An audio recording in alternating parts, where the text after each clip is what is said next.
Breaking news tonight, IMPD making good on their promise, arresting any protester who is out after the 8 o'clock curfew. Our cameras have caught police arresting several people. The curfew began at 8 p.m. It goes until 6 a.m. tomorrow. These new guidelines are in hopes to prevent a third night of violent protests downtown. We do have team coverage tonight. First, we start with Wish TV's Julia Dang. Julia, what are you seeing downtown right now? Well, Nina, about half an hour ago, we watched a man getting arrested here at Penn in Washington. Now, IMPD has not yet confirmed on what charges, but based on the timing of that arrest, violation of curfew may have been a charge. I want to show you now video of what we saw happening here. That man was spitting on people. Officers, they say they may have been bitten, actually, by him, and witnesses tell me he was threatening to continue that behavior. He refused to sit down. He was not listening to their commands. And eventually those officers placed breathable netting over his head and then loaded him into a sheriff's van along with the other people who had been arrested or detained downtown. Again, we're waiting on that charging information. That man who was taken into custody did not appear to be injured during what happened. And right now, the streets downtown where we are, again at Penn in Washington, are empty. There is no protesting here. There is no rioting. It is eerily quiet. And we have not heard of any plans for protesters to come back out here. We're keeping an eye on what's happening. Officers have been patrolling. Earlier, we heard a report of possible looting over at the Washington Square Mall. But here at Washington and Pennsylvania, there is nobody out. There were two people walking their dog earlier. They live down the block, and they tell me, curfew isn't something their dog understands. So they were out here. They were not arrested. They went right back in. But right now, we are the only ones here.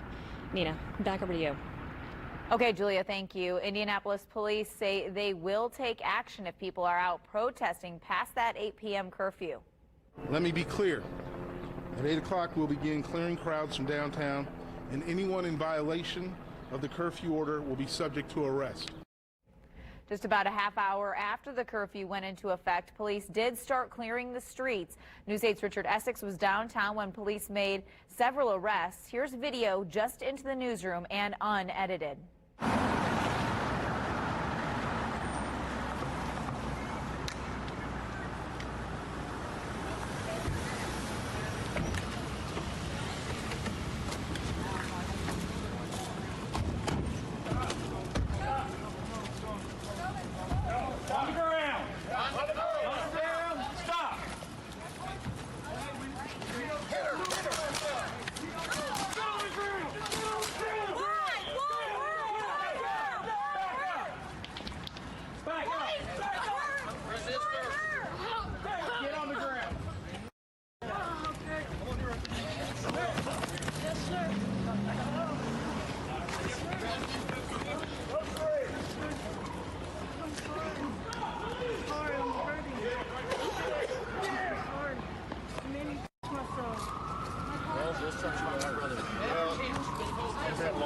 Plenty of time to do it. I can't find it. I don't have my phone. Plenty of time to do it. You guys good?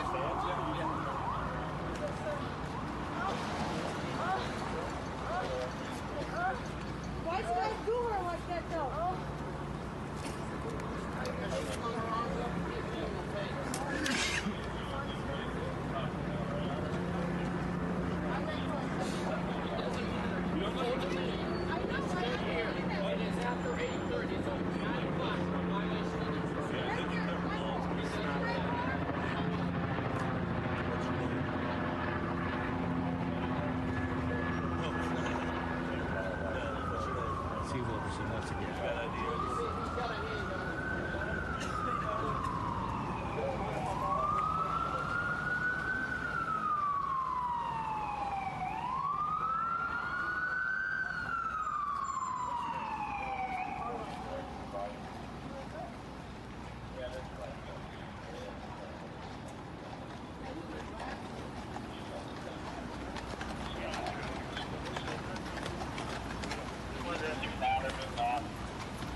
You were watching video there of an arrest made earlier this evening downtown in Indianapolis, unedited for you. Now, the countywide curfew comes as Indianapolis prepares for what may be a third night of protesting.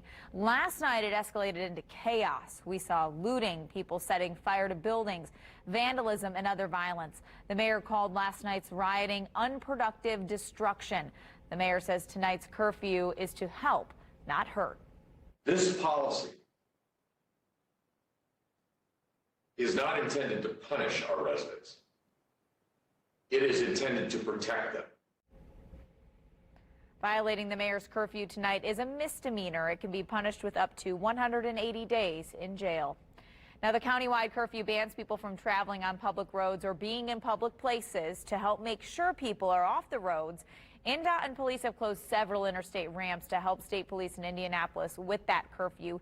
Here's a map of them. I-70 westbound to Fletcher, Ohio, and Michigan.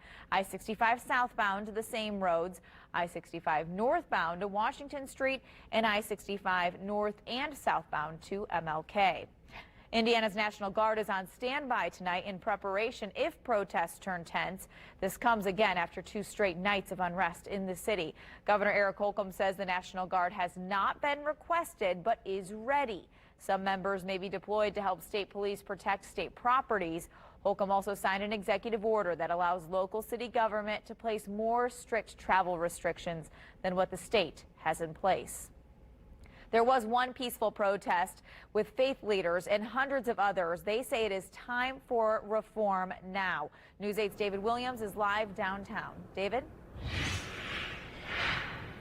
Nina, good evening to you. You know, downtown, you can see there's so many businesses like this that are boarded up and quite a few have graffiti on them. But I want to show you something. You notice how quiet the streets of downtown are.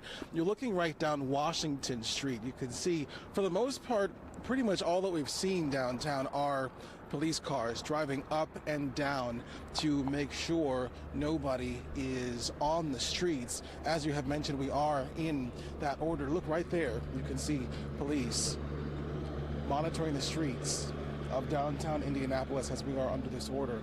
And right here at the City County building is where hundreds of protesters stood and sat in silence in unison with a message. Hundreds of people peacefully marching in downtown Indy Sunday afternoon. When will my life be of value in this country? Faith leaders rallied for racial justice. We're trying to commemorate the lives of all the black people that have been lost over the past several years.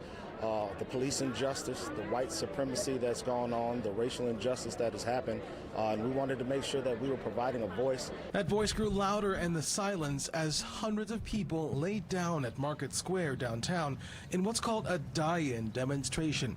The names of people killed by police read aloud. I just feel very strongly that I know I should be here. The people here, led by the group Faith in Indiana, have a list of 7 demands for Indianapolis Mayor Joe Hogsett. Among them, de-escalation and procedural justice training and strengthening police use of force policy.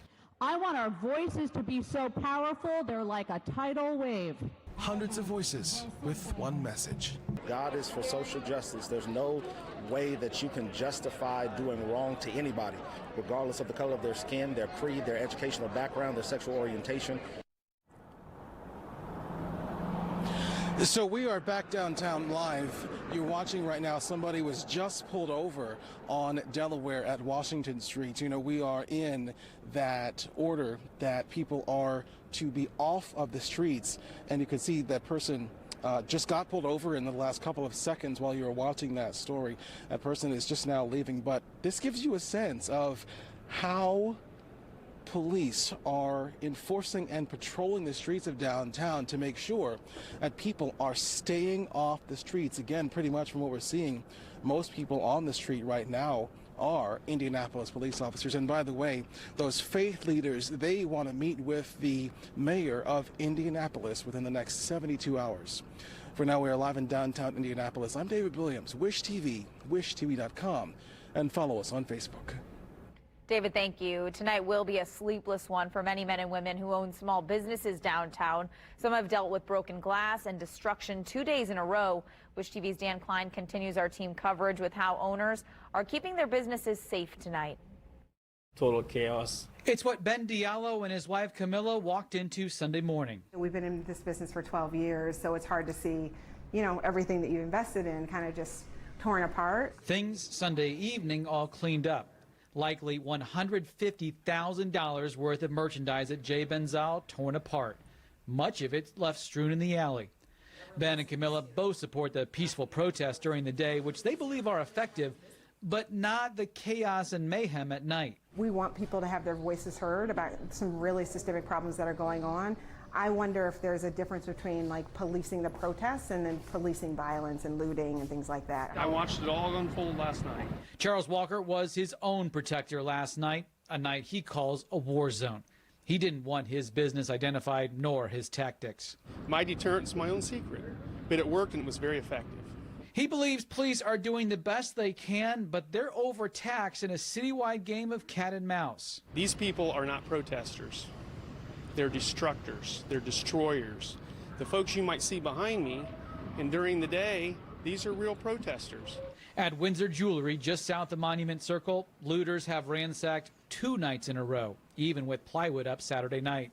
Owner Greg Byers wonders if police need more manpower. I'm a little surprised that they're not able to disperse the crowds the way they are. Are you upset with the mayor? I don't know yet, but I might be, because he said he's got it under control, but it's nowhere near under control. I mean, it got worse the second night. So I don't know what his definition of under control is, but it's not happening out here. He just reopened Wednesday after months of coronavirus-related closure, only for Friday to happen. I hope this comes to an end, and we can get our city back together. Meanwhile, at J. Benzal, What we lost here is just merchandise. the hope is a curfew and plywood will be enough on this night. And we know that we're going to rebuild. We just hope that there's a lot of positivity that comes out of a lot of pain that people are feeling. That was Dan Klein reporting. It's a devastating blow for so many businesses because of coronavirus restrictions are easing to let customers in, only for this to happen. Now, dozens of people were arrested for rioting and damage done to those businesses. IMPD says at least 29 people were arrested facing rioting charges, and others including disorderly conduct, criminal recklessness, and battery on a public safety official. Police arrested 27 people Friday night into Saturday morning. In Indiana, rioting is a Class A misdemeanor with a maximum penalty of a year behind bars and a $5,000 fine. It was a deadly night in the city. 3 people are dead and another is in critical condition after 3 separate shootings, all happening after those protests turned violent. Here's a map of the shootings. The first happened just before midnight near Talbot and Vermont Streets. The second shooting was near the first scene 2 hours later, just east of Monument Circle. The third then took place about 5 miles northeast of downtown. All victims were men, but they have not yet been identified. Stay with Wish TV for the latest on the protests and riots here in Indianapolis. We have the lasttest on WishTV.com.